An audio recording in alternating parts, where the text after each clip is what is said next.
Ever since Messi became the best player in the world, that was like 2012 or something, people have been trying to find the next Messi. Can you dribble past 3 players? Yeah, that's the next Messi right there. Hey, is that boy a lefty? Surely he is a Messi regen. I mean, I don't blame them.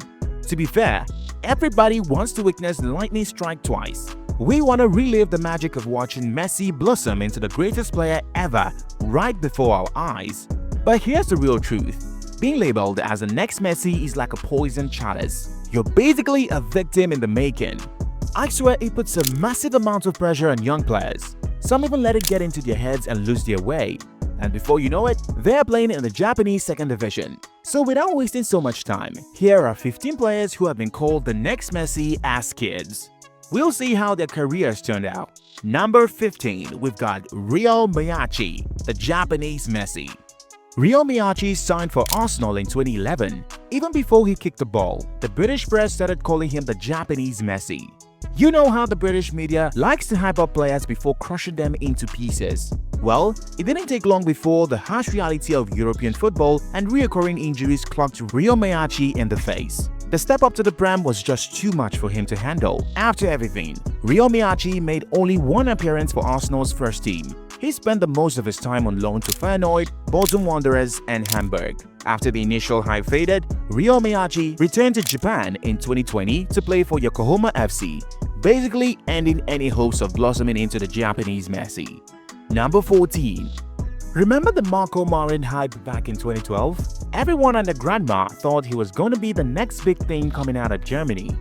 To understand how mad the hype was back then, Marko Marin was considered the German Messi.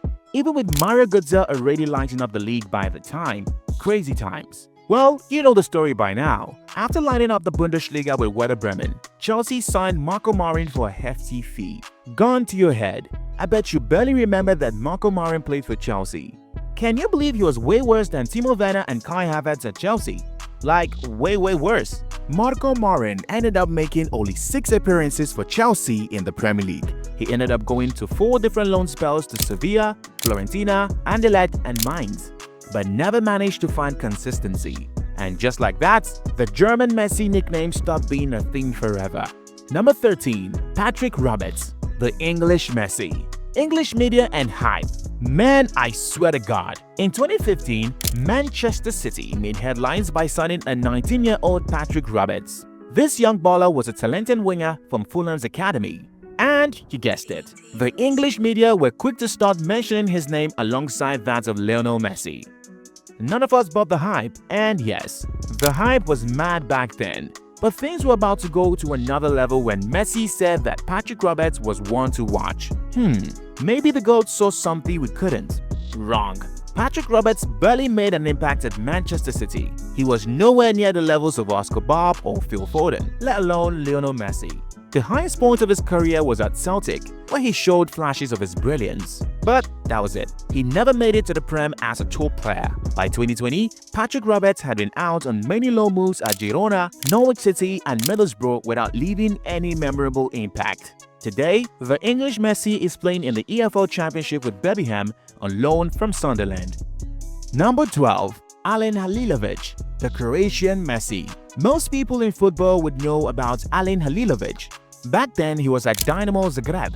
His flowy hair looked like Modric, but his play style looked like Messi. He had the dribbling skills, vision, and even a physical resemblance. Even Barcelona bought into the hype and decided to sign Halilovic at 17 years old. I guess they're still waiting for the refund because Halilovic turned out to be a massive dud. He only ever played 30 games and scored just 4 goals. And that was for the Barcelona B team. He never made it into the first team. After 2 years, he left Barcelona and started moving between clubs like Hamburg, Las Palmas, Sporting Gijón and AC Milan.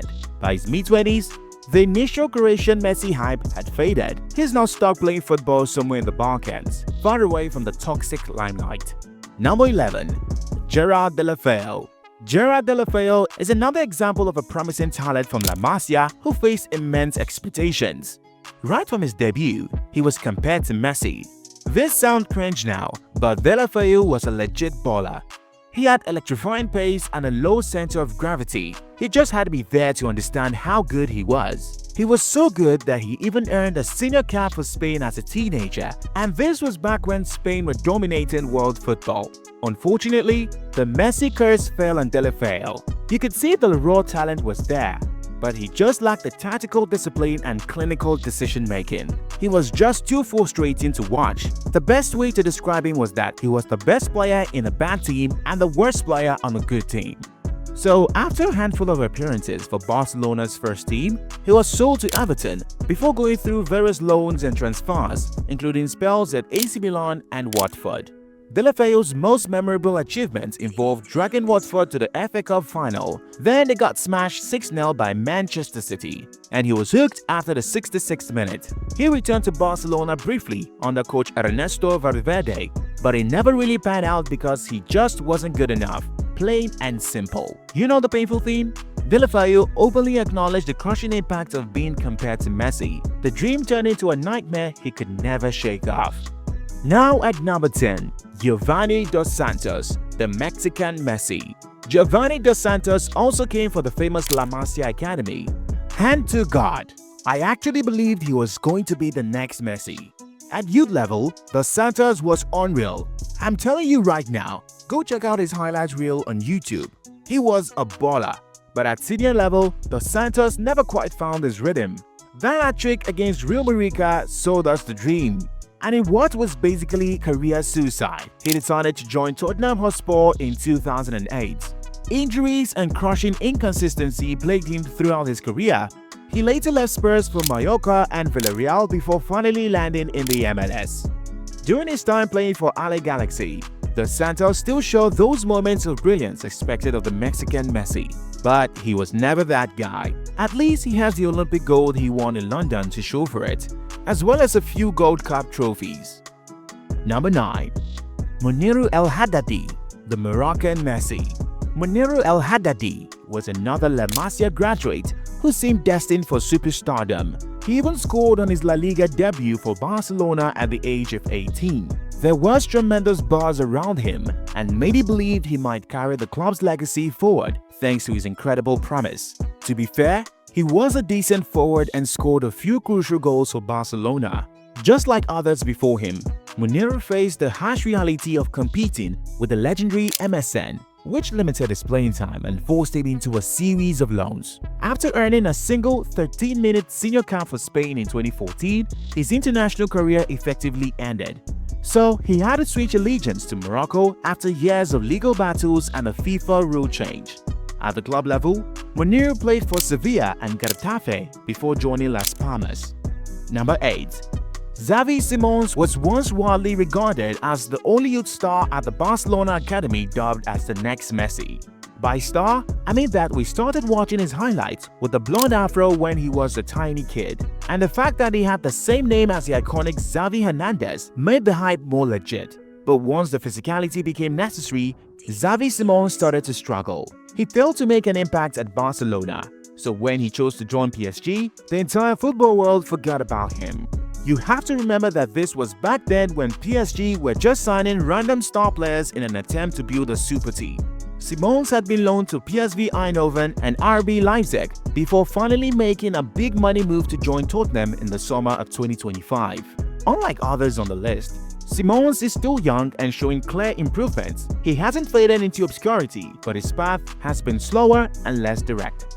He's also a key player of the Dutch national squad and played for them at the World Cup. He also scored the only goal against England at the Euros. Though those early shouts of being the Dutch Messi are gone forever, Xavi Simons can still have a decent career as an attacking midfielder. And number 7. Ansu Fati. Wait, hold up. I need to wipe the tears from my eyes. Alright, I'm ready for this one. Let me take you back to the 2019-2020 season. A young black teenage winger had just made a remarkable debut for Barcelona's first team. He was the Lamine Yamal before Lamine Yamal. The boy was on fire. La Masia just spawned a new baller, a Messi regen. Ansu Fati instantly broke multiple records as the club's youngest goal scorer and the youngest goal scorer in the Champions League. The media hype around him was so high that the club had no choice but to hand over the iconic number 10 jersey to him after Messi's departure in 2021. And that was when the curse kicked in. Man, the injury he suffered in 2020 never really healed. He had to battle through recovery for almost an entire year. By the time he returned, the explosive pace and the close control were gone. Like finito. The sharpness was completely gone, and so was his confidence. Barcelona and Xavi tried everything to get Ansu Fati back, but nothing worked. At the end, they had to loan him out to Brighton. Ansu Fati in Brighton. This shit can make a grown man cry. Now that he's in Monaco, I hope he can regain his confidence and become the player he was meant to be all along. Number 6. Arda Guler, the Turkish Messi. Arda Guler was so good as a teenager that he brought an army of Turkish supporters along with him everywhere. Even his youth coach said this, quote, "Insane comparison at such a young age." But the signs started to show at Fenerbahce. We all knew that at some point, Guler was going to leave Turkey for good. That day came in 2023 when Real Madrid decided to sign him. At first, he had to sulk a lot on the bench under Ancelotti, but eventually, he started getting more game time. Arda Guler was one of the leaders in the Turkish national team. Even with legends like Hakan Çalhanoğlu, despite a slow start at Real Madrid, Arda Guler has slowly made his way into the starting spot. His partnership with Kylian Mbappe is giving flashbacks of Ozil and Ronaldo. Since he is now a Real Madrid player, I can no longer call him the Turkish Messi. And number 5. Iker Munian, the Spanish Messi. Iker Munian burst into the scene as a teenage phenomenon, making his debut at the age of 16. For some time, he seemed unstoppable, and all the initial comparisons with Messi seemed legit. Although Iker Munian never became Messi, he ended up as a loyal one-club man for Athletic Bilbao. I don't care if he left to join San Lorenzo. He made almost 400 appearances and won trophies for Athletic Club, so he's a one-club man in my books. By any standards, Iker Munian had a remarkable career, but he never reached the heights of Messi. In a bit of an irony, he avoided the Messi curse by staying loyal to his club and remaining somewhat under the global radar. Number 4. Martin Odegaard, the Norwegian Messi. 14-year-old Martin Odegaard is probably the most hyped teenager of all time. By the time he turned 15, he was already a global superstar. For you to understand how crazy the story was, at just 15 years old, Odegaard became the subject of a global bidding war and was hailed as a Norwegian Messi. The hype levels reached a new peak when he signed for Real Madrid in 2015, but Real Madrid fumbled the ball right away. Instead of giving the boy time to develop, they tried to force him into the first team. It was clear to everyone that he was not ready. So instead of a steady rise, Odegaard was sent to a lengthy carousel of loans to Heerenveen, Vitesse and Real Sociedad. It wasn't until his first loan spell at Arsenal that he found the stability, trust and the system that suited his playmaking style. Odegaard's permanent transfer to Arsenal in 2021 gave him a much-needed reset. The unrealistic expectations during his time at Real Madrid was no longer there. Today, he's now captain for club and country, and is part of Norway's golden generation alongside Erling Haaland. Number 3. Paulo Dybala. Argentina is always looking for the next footballing deity. Messi was the new Maradona and Paulo Dybala was meant to be the new Messi. For a brief moment, we believed. His style of play, his wand of a left foot, where have I seen that before? During his explosive starts at Palermo and later Juventus, media outlets kept calling him Messi's successor. But Dybala refused to buy into the hype. These were his actual words. "I don't want to be the new Messi. There is only one Messi." This cautious refusal to accept the mantle as the next Messi might have saved his professional career and erased the burden off him. Instead of trying to replicate perfection, Dybala focused on maximizing his own unique talent to become La Joya, which means the jewel. At Juventus, he became a talismanic figure and won 5 consecutive Serie A titles. He was an elite set-piece taker, playmaker and goal scorer. Unfortunately, he never made it into Argentina's first team because he played in the same position as Messi.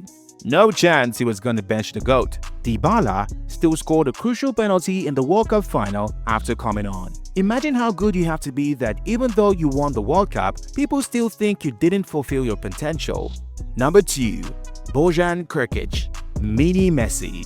If there's one definitive example of the psychological challenges faced by young football prodigies, it is Bojan Krkic. Bojan was the original new Messi after making his debut for Barcelona's first team at just 17 years old. Coincidentally, he broke Messi's record as the youngest ever La Liga player. Bojan was legit as a teenager. At the Under-17 World Cup in South Korea, Bojan scored 5 goals. Even though he got a red card and missed the final, he still claimed the bronze boot behind Santos Macaulay and Toni Kroos. For Spain's senior team, Bojan decided not to join the squad for Euro 2008. Later on, he admitted he was dealing with anxiety issues, some of which came due to the media circus around him. What an unlucky player. Spain went on to win the Euros without him. Can you believe that Bojan only made one appearance for Spain's national team? After leaving Barca, he went to Roma, then to Milan, then back to Barca before joining Stoke City. Who said Messi couldn't play on the cold Tuesday night in Stoke? If Mini Messi could do so, I bet you Messi could do as well. Bojan's story is both tragic and instructive. Although he showed flashes of brilliance, he never achieved global stardom. He never even scratched the surface at all. Number 1.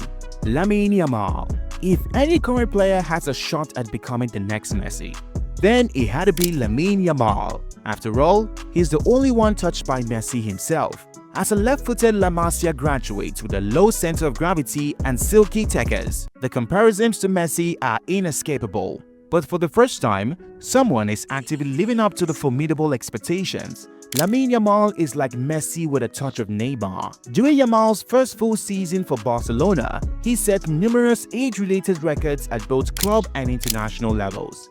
He became the youngest starter and goal scorer in La Liga, as well as the youngest player and scorer in the history of the Spanish national team. His breakout performance came at Euro 2024 when he became the youngest ever scorer in a major international tournament during the semi-finals against France. But here's the thing, Lamine Yamal has a different temperament from Messi. He talks a lot and enjoys the media circus. Although he is still too young to be declared a guaranteed superstar, Yamal stands out as the only Messi regen who has what it takes to be a world beater. Unfortunately, Barcelona has not learned from the Ansu Fati and Pedri situation. They have run that boy into the ground. His lifestyle off the pitch is not helping either. But if he stays healthy, I have no doubt that Lamine Yamal will be the next great player. Maybe not just at Messi's level. Well, if you enjoyed this video, don't forget to like and subscribe as we bring you more quality sports content and stories. You can also find us on other social media platforms through the links in the description. My name is Emmanuel from GCR. Thanks for watching.